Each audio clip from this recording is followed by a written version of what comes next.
I'm so happy to meet you, Mr. Pressure. Give thanks. I love a lot of your songs. Much love, yes. Very conscious. I love that. Always. Sorry about all the weirdness that happened today, but I'm finally here to see you now, and we're going to just start this discussion. I was reading about you. You're a very interesting guy. Really? Yes. Yes, indeed. Good. I see that you're from the VI. Born and raised. Tell us a little bit about where you're from. Well, VI is a VI, you know, and it have, well, it now have 4 islands in the VI, including Water Island now. St. Thomas, St. John, and St. Croix, Water Island. You know? Yeah. But you're from St. Thomas. Born and raised. Yes, I read that. I saw that. I also read that you're very not only a singer, but you're gifted in playing many different instruments. Well, not many, you know. Not many. I've learned to play the trumpet. I've learned to play drums and steel pan. Okay, okay. And I saw that you started from an early age. Yeah, from around 7, 8 years old, playing the trumpet. Yeah, that was my first instrument. Yes, I saw that. You also didn't only stay in the Virgin Islands, but you came to America. Yeah, you came to stay with your uncle. Yeah, I've lived with my uncle during my high school years, at least 2 years of that, you know, where I started to sing, you know, because academically I wasn't doing too good in school. Yeah, so my uncle would take me out of all those musical activities.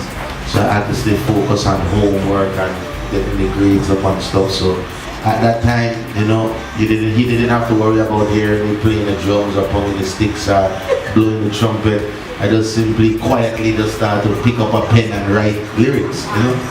So yeah, the whole musical talent just switched from being a drummer, a trumpet player, to being a vocalist. Yeah. So when your uncle told you you couldn't like attend any more music activities, it somewhat silenced you a little bit. Did it get you more serious into your music? Yeah, it got me serious about myself. Not just music, but it helped me to find out who I am and where I'm going. You know, at the time I was searching, you know, for my inheritance, my blackness, which is Rastafari, and I was very in tune with that, you know. So being that I was away from friends and I couldn't party and do all those things, it was that exile for myself to really find who I am, you know. And all in all, I found that, and I found my true love for music and being an artist in that short space of time. So, you know, I would sing little songs and my friends would love it and tell me to keep doing it. They would give me that support. So, you know, I mean, I just kept it up, and here I am. I also saw that you said that your dream was to become a music engineer.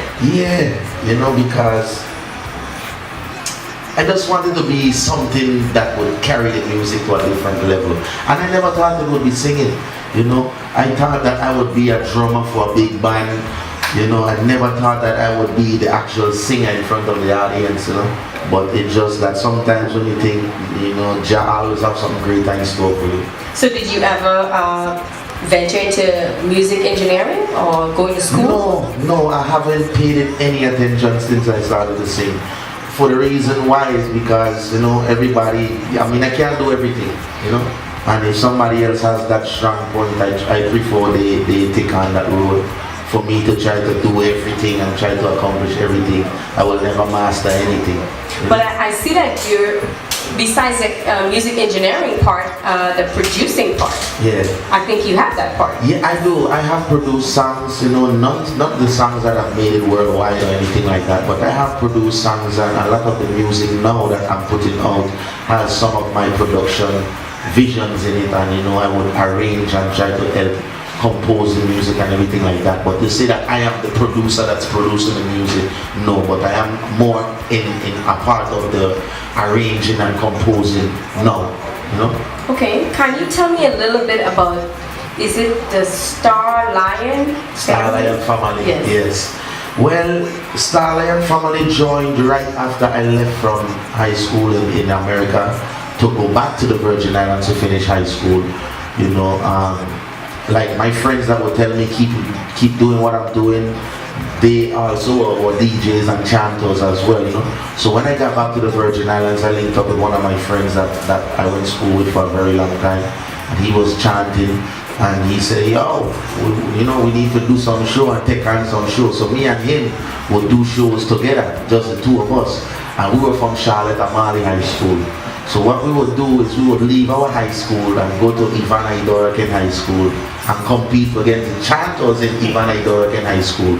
You know, and when we went out there and we linked up with other chanters, we realized that all of us had the same meds, the same vision, all of us would, and the Rasta movement and, you know, the positive and the culture and everything. So we just, you know, something, rather than us war against one another musically and lyrically, let's just join forces, you know, and call ourselves the Starlion family, and, you know, just unity and strength, you know, and it worked. So do you ever see yourself having, maybe being a part of a band or having your own band? Do you have your own band? Yes, I do have my own band. Okay. And I have my own record label, started last year, Bus Pipe Records. Okay. So right now we're working with new talent and bringing them to the forefront from the Virgin Islands. Okay. You know, I'm getting ready to produce some compilation projects where we would showcase a lot of the VI talent and talent abroad. You know, it's not just a VI thing.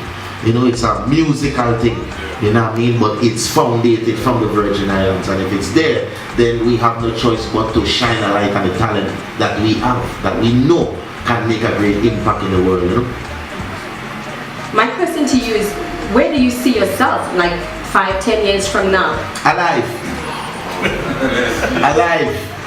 Because you never know, life, it's serious, you know? But I see myself 5-10 years from now, where even if I'm not around, I set up some things where youths can do the same thing, and the channels where we can bridge a gap in the reggae industry. Now you have all youths from all over the Caribbean becoming reggae international stars, you know, and not just from Jamaica. You understand what I'm saying? Yes. So that's important for me as a Caribbean artist, and not just as a VI artist. You know, to see all talent. It doesn't matter where you come from. If it's reggae you're doing and you're doing it authentic and it sounds good, then you should be heard. You need to be heard. You need to step on the forefront and represent your country in this genre of music. You know, look, we have Rihanna from Barbados. She's the biggest thing in pop music. She wasn't born in America. She was born on an island. But now, because of her abilities and the way she put herself out there, that's the fruits of her labor.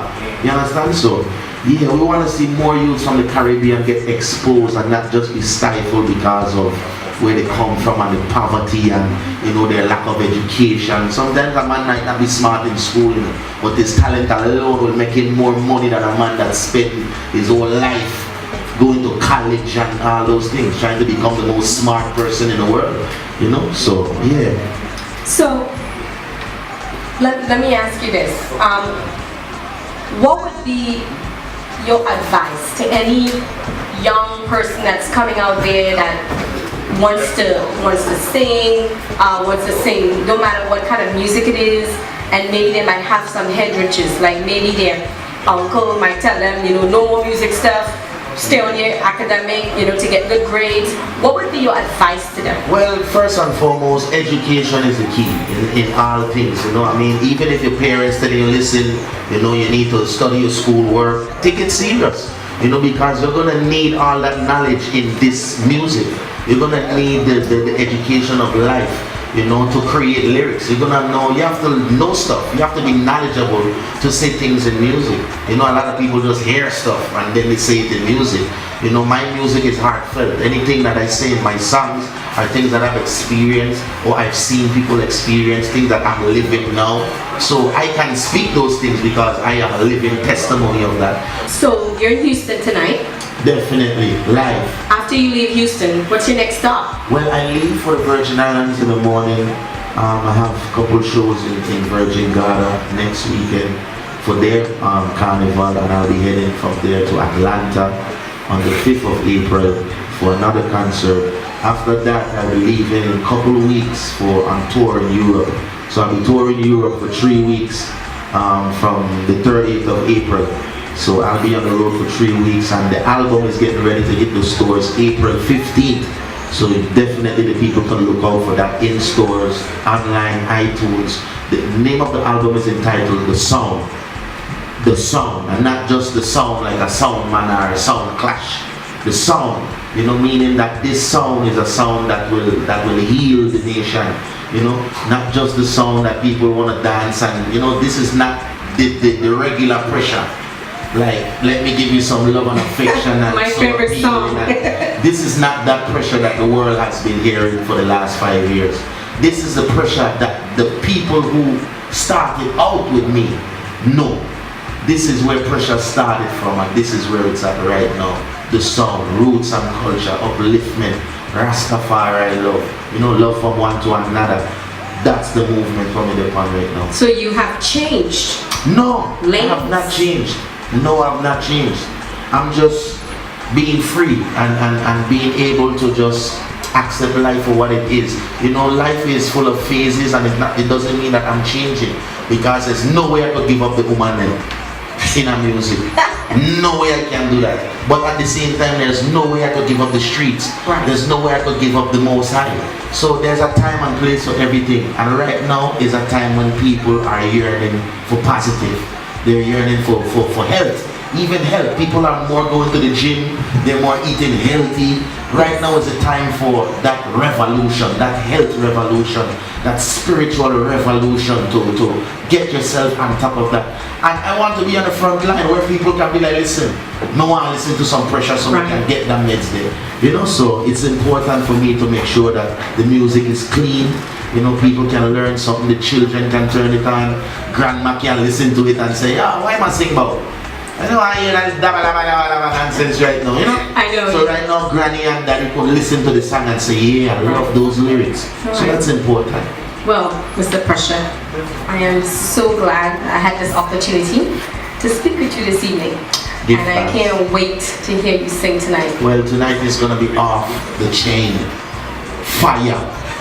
Pressure or fire. Pressure, HCF Radio. Thank you.